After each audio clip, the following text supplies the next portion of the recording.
Today on Capital Ideas Life, what surprises does Domodedovo Airport have in store for its passengers? That's awesome! There's a retro car show. Let's go check it out. What exactly is the under one roof system and how does it work? And we're in the parking lot in less than a minute. A few hours in the life of one of Moscow's most unusual railway stations. I'd say it makes me think about history. It's really nice to be here. Hello everybody, today on Capital Ideas Life we're going to tell you how Moscow greets guests. I'm Michael Gibson and I'm here located in Domodedovo International Airport, and it's exactly from this place that we're going to start our adventure of the Russian capital.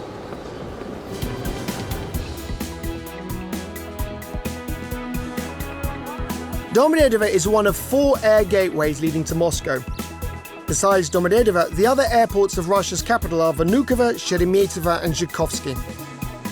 Domodedovo is located 45 kilometers southeast of the center of Moscow.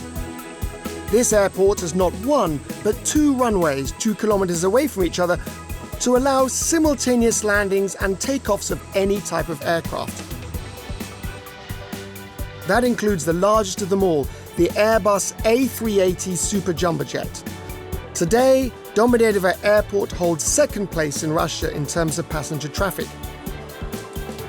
And according to the European Division of Airports Council International, it is now among the top 3 European airports in terms of destination network growth.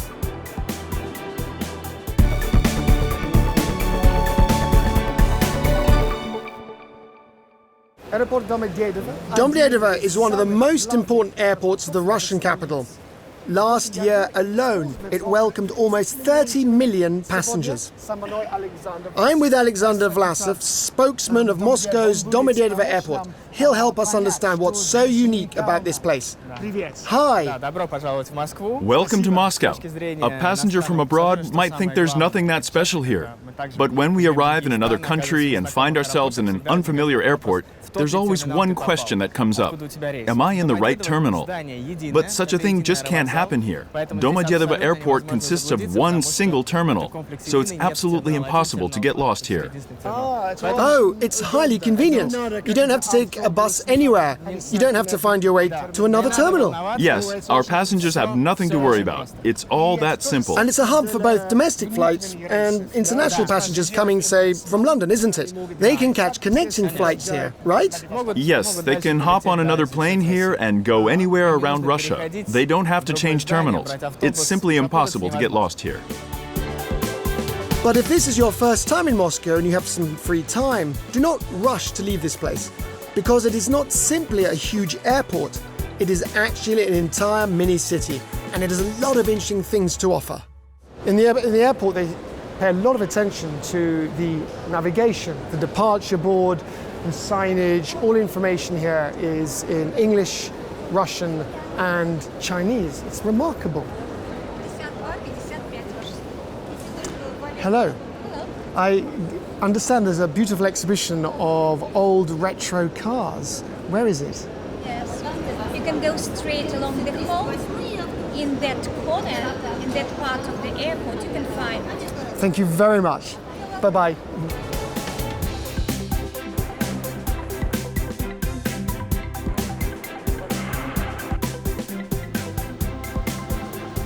So here we are at the exhibition of these fantastic old cars, 25 of them here in the middle of the airport. Who would have guessed that an airport could have things like this? It's more than an airport, it's a cultural centre full of historical, interesting artefacts. So we have a Model T Ford here, which is of course a classic in the history of the car industry, and lots of other very interesting American cars here. The Dodge. Over here we have the Willys, which is the forerunner of the very famous Willys Jeep, and of course Chevrolet, a big name in cars. Fantastic. At this exhibition, travellers can see some iconic historical cars. For example, a Renault NN. It was this car that Vladimir Mayakovsky bought for Lily Brick. He also dedicated one of his poems to it titled In Response to Future Gossip. And this one is a Fiat Valencia 505. The Queen of the United Kingdom chose it for her tour around Rome back in the 1920s. Here you can not merely admire some automobile history artifacts, but also get a fresh perspective on what an airport terminal can be. It was turned into a museum where various eras of human history come together. We're on the second floor now. Alexander, please share with us what is so interesting about this place. The most important thing is that it has a few special waiting areas. And most important, it has free outlets for charging mobile devices. Ah, that's very important these days. If your phone dies, it seems like your entire life comes to a stop. I think that most airports don't provide enough charging facilities. Domodedovo, on the other hand, is a state-of-the-art airport. You can charge your laptop or your phone. We've got it all covered here. Great. We have comfortable waiting areas. We also have many restaurants where you can find food to suit your taste. Yes, indeed, I can see that. It all depends what you prefer. We've got fast food as well as different national cuisines. I notice there's a waiting area nearby, and it's quieter here. Yes, this is the quietest waiting area. It's at a distance from all the restaurants and the security check area. You can just come here and relax. There's also a hotel. Yes, I've noticed that. Yes, it's right inside the terminal. You can come and get a room for a few hours. Plus, of course, there are facilities for VIP passengers. They're on the first floor. There's a VIP area down there where business class passengers can go and relax for a while before their flight. A few years ago, Domodedovo was listed among the top 5 fastest-growing airports in Europe in terms of passenger traffic. Its terminal infrastructure is constantly being expanded and upgraded. Alexander, I haven't been here for a while, and I see that quite a lot has changed since then. There's a new hall, a new road, and a new parking lot. I mean, there are so many interesting new things to check out. Yes, we've built a new section of the terminal, among other things. The new segment of the terminal was opened in the summer of 2018, when Russia hosted the FIFA World Cup. It is not just another building for our passengers, it is a continuation of the existing terminal. With the opening of the new segment, the airport's total area increased twofold. There is also now an overpass and a multi-level parking facility. As you may know, the weather in Moscow is often not the greatest. There are rains in summer and winters are rather cold. The new design takes that into account. Now you can make your way to the parking lot without having to go outside. And now we're in the parking lot, in less than a minute. It's very convenient. Thanks to the new multi-level parking facility, the airport now has almost 1,500 new parking spaces. Now you can leave your car here when you go on a vacation or business trip. The parking fee is about $10 a day. In addition to taxis, car sharing, and a bus, there are also comfortable and fast Aero Express trains. They're always running on schedule. They'll take you to Moscow in just 45 minutes. And then you can go explore our capital right away. Cool. That's really interesting. Thanks for the great tour. I've learned a lot today. Have a wonderful time in Moscow, and come back again soon. They say that traffic jams in Moscow are massive. But you can take an Air Express train and save yourself a lot of time. Let's go check it out.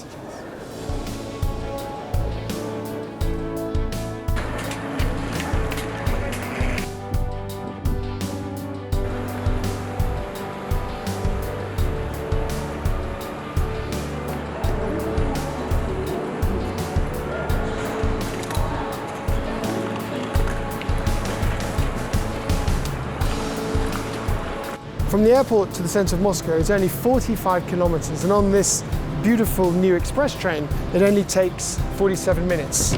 They're now using these incredible two-floor trains. Let's go and have a look.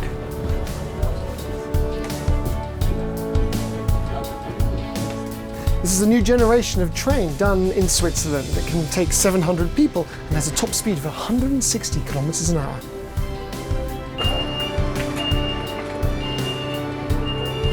So this train's really comfortable. It has all the mod cons. A screen, Wi-Fi, it has a plug for charging your computer and telephone. It even has reclining seats. Look at that. Yep, very comfy. See you in town.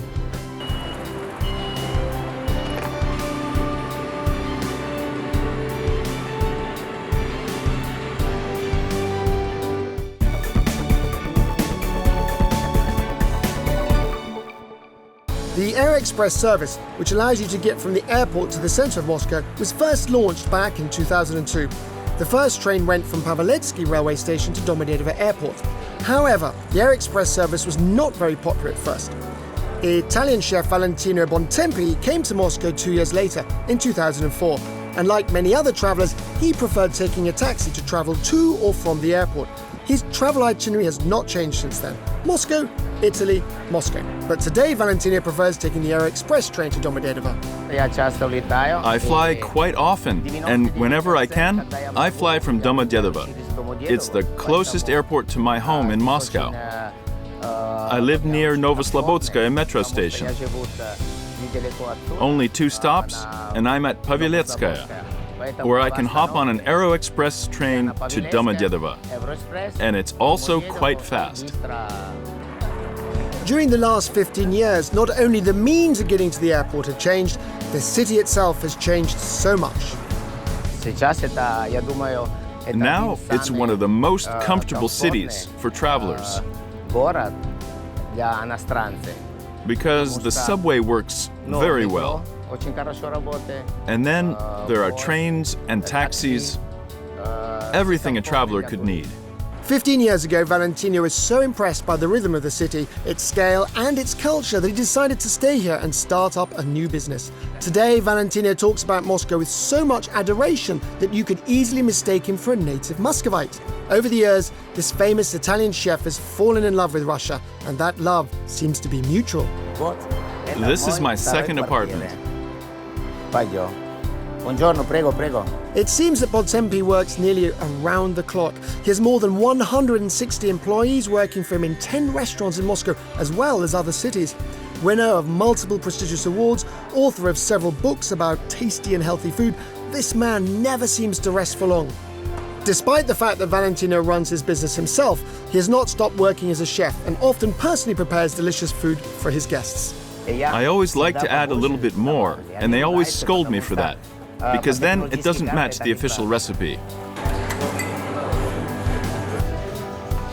Not only pizza, but also a huge number of meat and fish dishes, as well as salads, snacks, pasta and ravioli.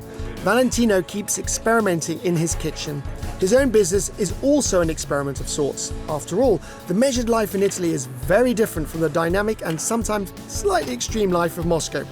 Valentino says he likes the Russian capital so much because of its endless opportunities. In his opinion, the restaurant industry here has not yet reached full maturity, and that gives him a lot of opportunities in both business and the culinary arts.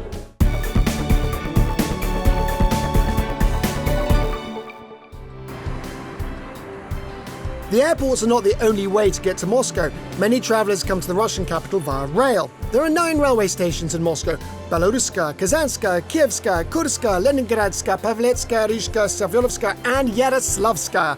These railway stations have served more than 250 million passengers over the last 6 months alone.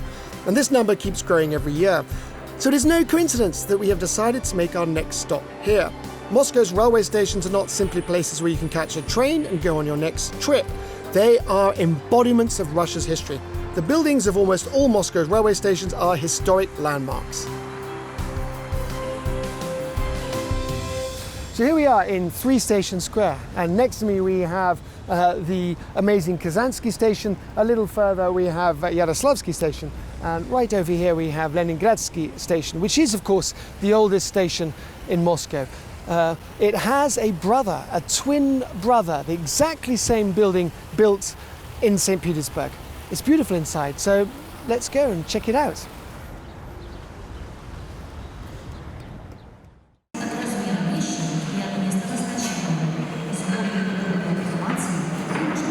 Wow, take a look at this. This is a piece of the original wall that's been kept here as a little memorial, and it is 170 years old.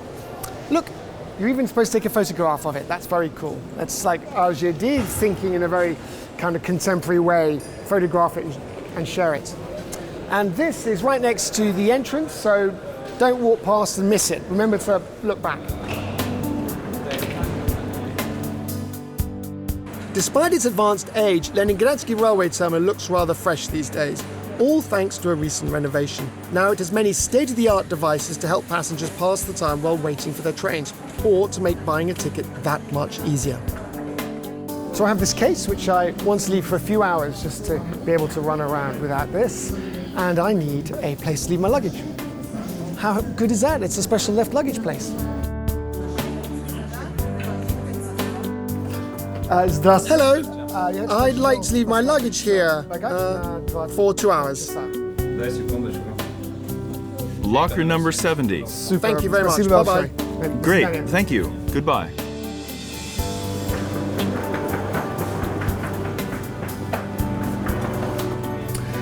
That's very convenient. It's written in both English and Russian, so you know exactly what to do.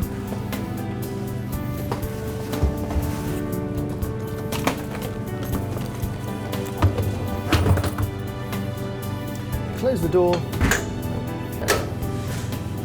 Just like at Moscow's airports, all information and directions are available in 3 languages: Russian, English and Chinese. I've invited the station's director, Nadezhda Anisimova, to share with us everything that Leningradsky terminal has to offer.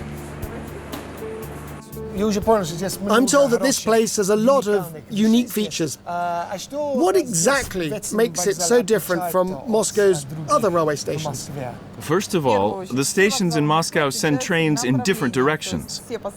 In our case, passengers mostly go to St. Petersburg. Kazansky Rail Terminal has its own direction.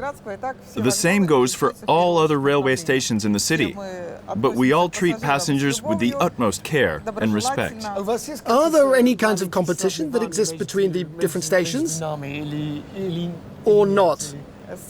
I wouldn't call it competition. Leningradsky Rail Terminal has everything passengers could need. We provide all necessary directions and information, and we use the latest technologies. Interesting. Unfortunately, not all the railway stations in the country are so well equipped. That's why they come visit us to learn from our experience. So you're like a training center as well as an inspiration. Leningradsky Terminal is a pioneer, so to speak. We're always the first to introduce new technologies. After the renovation, so much has changed here. First of all, the old-style ticket offices have been replaced with new ones. Now they look more like check-in counters at airports. So here we are on the first floor, right next to the ticket office. But first of all, we need a little talon for queuing. Look at that. So convenient. Very quick.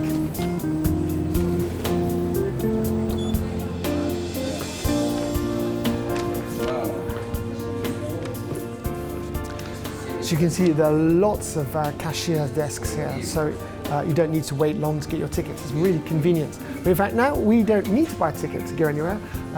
We're going to stay in Moscow and we're going to go further.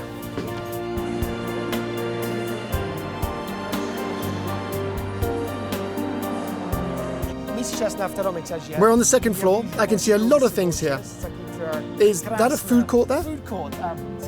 Tell me about that. Yes, we're on the second floor.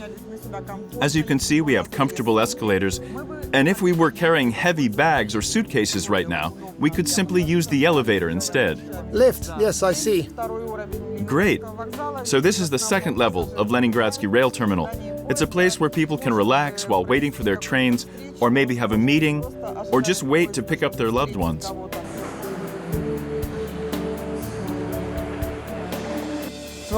Today has been a long journey. This morning we arrived in Domodedovo. Don't know about you, but I'm hungry. I need something to eat. And there's lots of interesting stuff here. Let's try this. It looks tasty.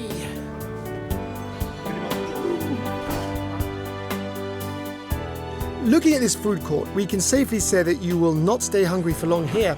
There are similar food courts in almost all of Moscow's railway stations. So if you've got a lot of time until your train departs, you can come and relax in this lovely waiting hall. You can sit here in peace and calm, work and read, but we are not going to relax. Town is waiting for us. We've got lots of exciting things to do. Thanks to its favourable location and good transportation options, it will take you only about 15 to 20 minutes on a metro train to go from Leningradsky railway terminal to the historic city centre. And we will definitely do that just a bit later. In front of us is Kazansky railway terminal, the largest in Russia. Even if you have just a brief stop in Moscow, be sure to visit this place.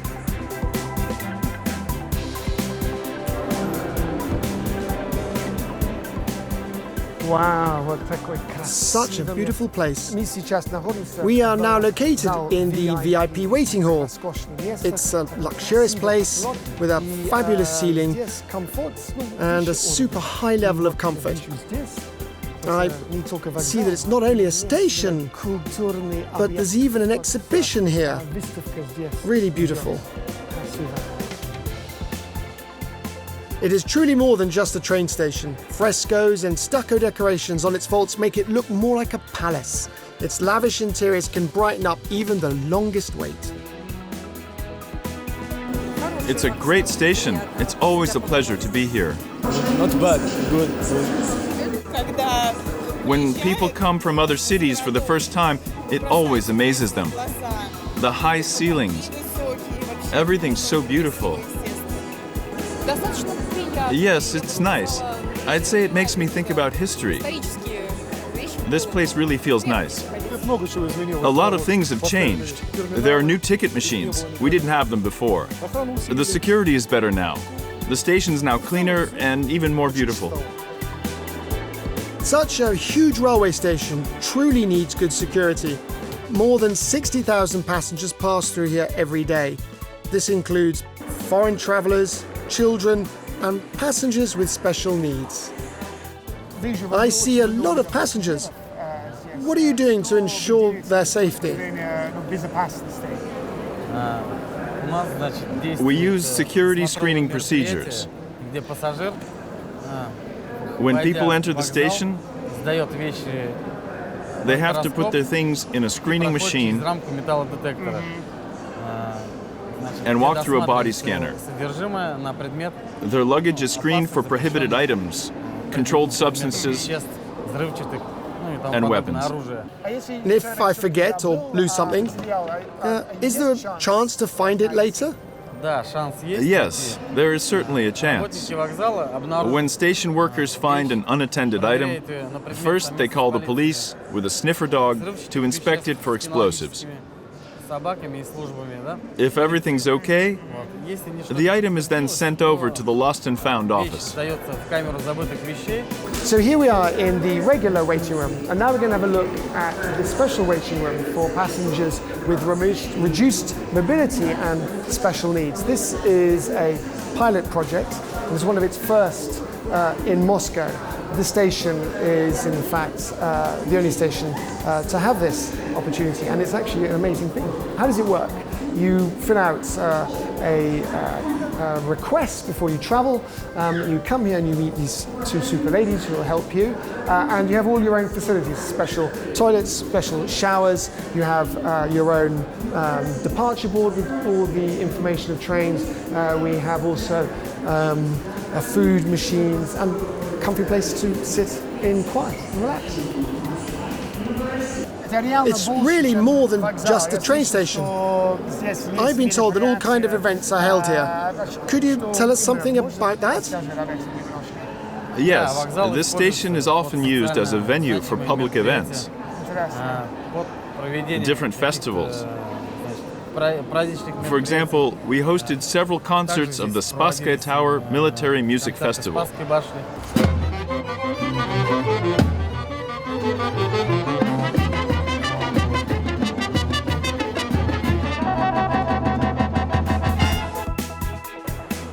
Any journey is a constant search for new experiences, feelings, and emotions.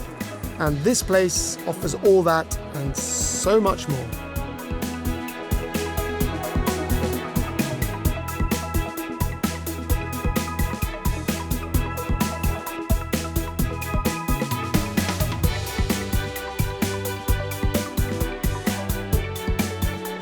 Today we've learned so many interesting new things.